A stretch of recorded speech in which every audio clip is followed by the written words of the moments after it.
Bueno, primero que nada agradecer la invitación, es un placer para mí estar acá, agradecer a toda la gente que va a escucharme, creo que un poco de rebote, así que el agradecimiento es doble, porque este es un panel realmente icónico y de hecho estoy un poco intimidada, pero espero que se vayan de acá pensando que tengo súper claro lo que quiero decir y que estaba súper tranquila con el evento.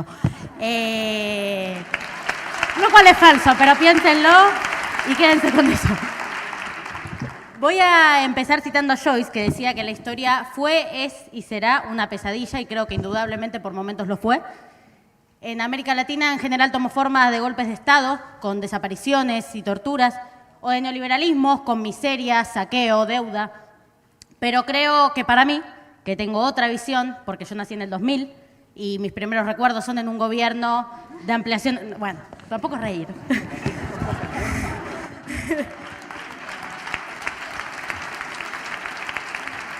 Soy del nuevo milenio. No, bueno, pero nací en un gobierno de ampliación de derechos, de redistribución de riqueza, de justicia social, con Néstor y Cristina en el caso de Argentina, pero con una región que estaba haciendo lo mismo, con Evo y Álvaro en Bolivia, con Lula en Brasil, con Chávez en Venezuela.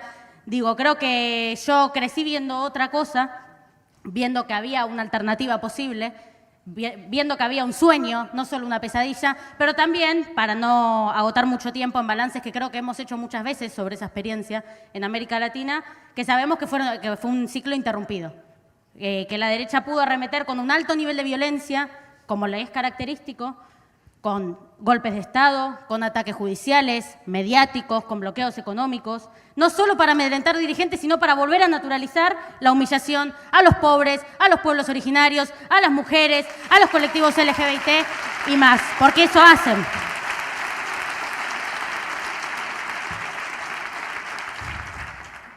Pero, por ejemplo, en Argentina hace poco íbamos recuperando cierta idea de futuro, cierto valor de esperanza, pero llegó la pandemia. Estoy haciendo un balance acelerado, ¿no?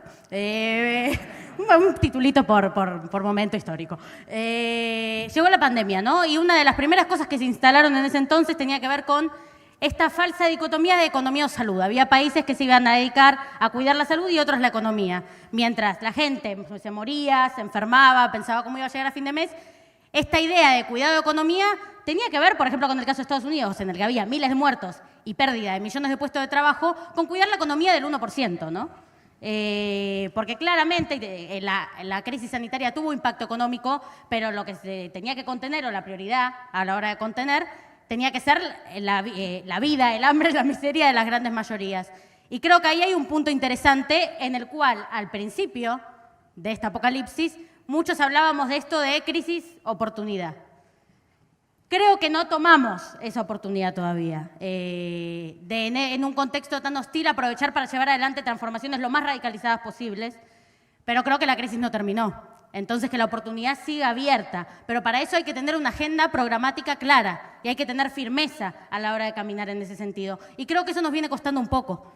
Y creo que eso es lo que también habilita espacio a que crezcan fuerzas de ultraderecha que son violentas, racistas, misóginas, y yo entiendo que es completamente espeluznante. De hecho, en mi país soy blanco permanente de ataques, amenazas, operaciones de estos sectores, o sea que lo tengo claro, y a riesgo de ser autorreferencial me voy a usar de ejemplo para esto.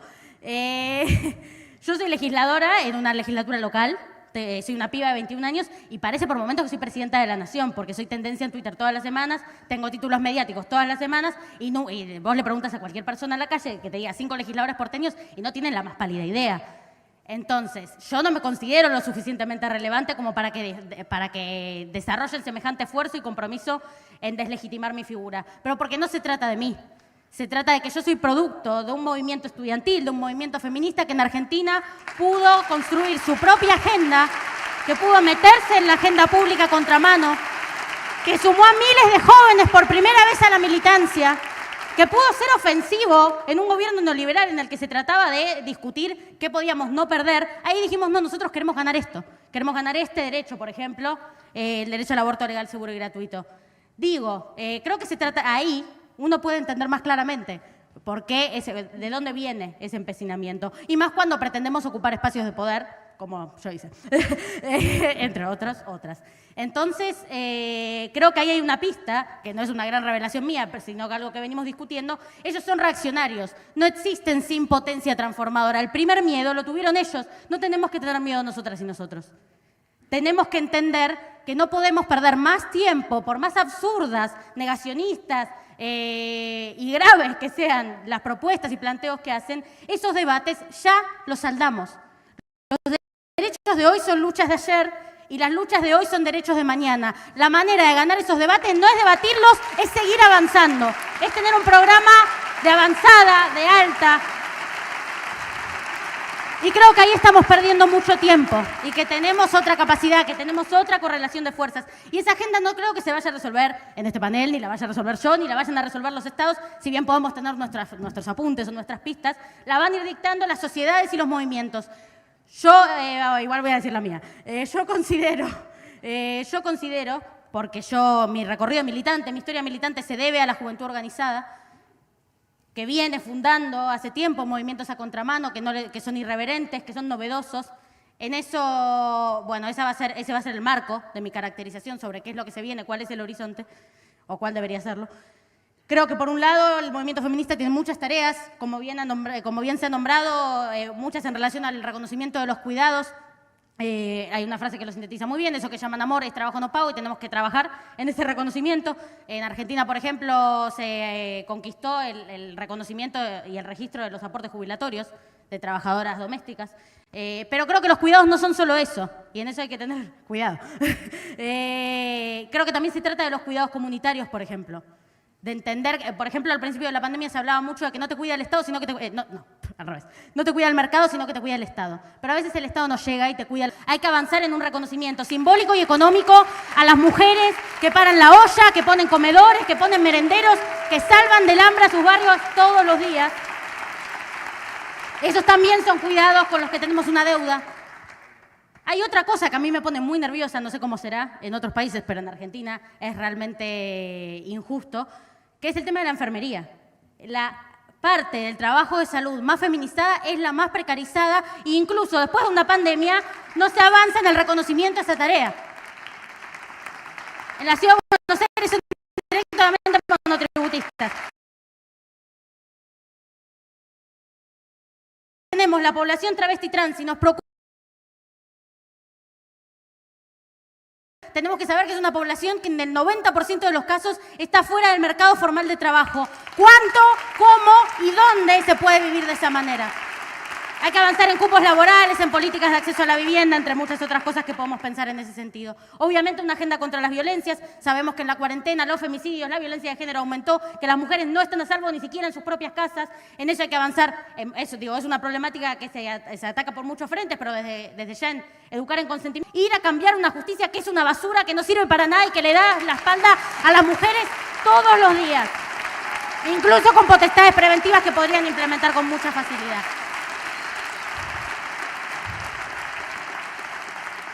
Por supuesto, una agenda ambiental que también tiene... Yo estoy haciendo un resumen porque no voy a hablar todo el día, pero digo, una agenda ambiental que se tiene que tratar sobre todo de poder cuestionar que los recursos naturales estén al servicio de la ganancia del mismo 1% que define todo lo demás.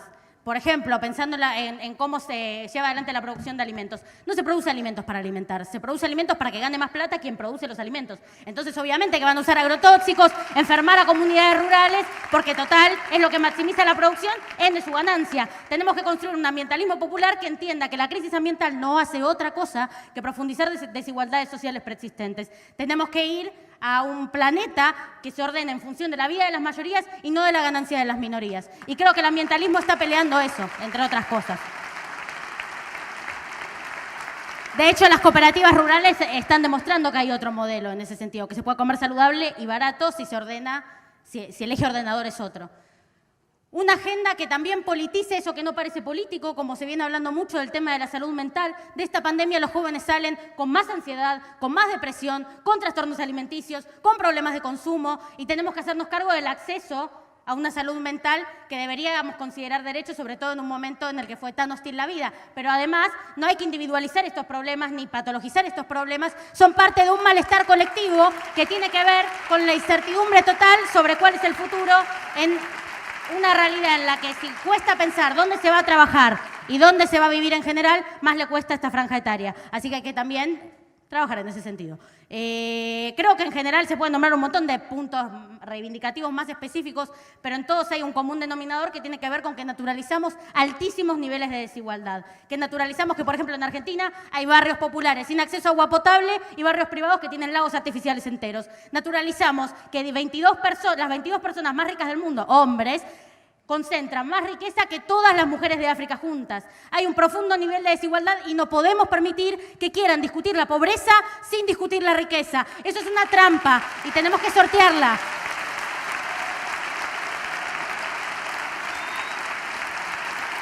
En eso hay un montón de ideas posibles. Tenemos que buscar tierras públicas en desuso y poner a la gente a construir sus lotes con servicios. Tenemos que pelearnos con el mercado inmobiliario como vienen haciéndolo. Tenemos que, obviamente, negar esta idea de que en Argentina pasa mucho, los ricos están ahogados con impuestos cuando son todos evasores. Negar esta idea de que la gente que la pasa mal es porque no hace mérito si ellos son todos herederos. Hay que avanzar en, por ejemplo, un salario universal, en políticas sociales, pero también tener el pulso firme con formadores de precio, porque si no la plata que pones se va a los 15 minutos. Digo, hay un montón de ideas posibles, pero de lo que se trata es de hartarnos, y reitero, dice, esto igual no lo leí en ningún momento,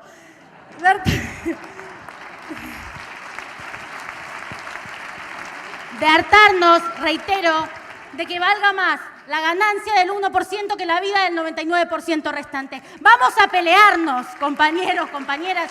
Vamos a hacer eso que grandes analistas y consultoras dicen que puede perder votos, pero que nosotros... Vamos a hacerlo. Creo que se trata de eso este momento. Esa es la crisis oportunidad de la que deberíamos estar hablando. Vamos a hacerlo sorteando trampas judiciales y ataques mediáticos y títulos periodísticos. Reitero, cuando parece que perdemos votos, estamos ganando derechos. Y eso es lo que importa, porque nuestras pretensiones, o al menos la mía, no es vivir de la política los próximos 10 años, sino las libertades de los que vienen atrás mío. Así que se trata de eso. La historia no empieza ni termina con nosotros. Y quizás yo no mentía cuando decía que la historia fue y es una pesadilla, pero entonces hay que cambiarla y saber que estamos a tiempo de despertar. Muchas gracias, compañeros y compañeras. Un placer estar acá con ustedes.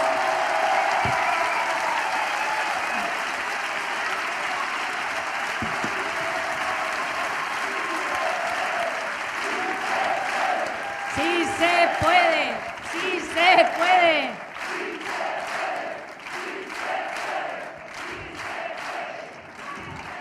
Sí se puede. Esto es lo que tiene la energía.